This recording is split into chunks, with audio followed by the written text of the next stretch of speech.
আসসালামু আলাইকুম, আপনারা সবাই কেমন আছেন? দেখেন আজকে আমাদের দোকানে হিউজ পরিমাণে পিৎজা সবাই শুধু পিৎজা খাইতেছে।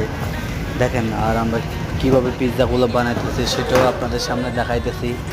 আপনারা সবাই দেখেন দেখেন কিভাবে পিৎজা বানায়, কিভাবে কি করে সব কিছু দিতেছি। এত কষ্টের মাঝেও আপনাদের কাছে আমরা একটা ভিডিও করি এবং আপনারা লাইক কমেন্ট করে পাশে থাকবেন, দেখবেন। দেখেন এটা হচ্ছে আবার পাতায়া। আপনারা সবাই দেখতে থাকেন আমরা কি করতেছি শুধু। দেখেন পিৎজার মধ্যে এখন কি দিতেছি, জৈতুন। জৈতুন খাওয়া কিন্তু অনেক ভালো। আপনারা সবাই দেখতে থাকেন, দেখলে বুঝতে পারবেন শেষ পর্যন্ত শেষ কিভাবে করে।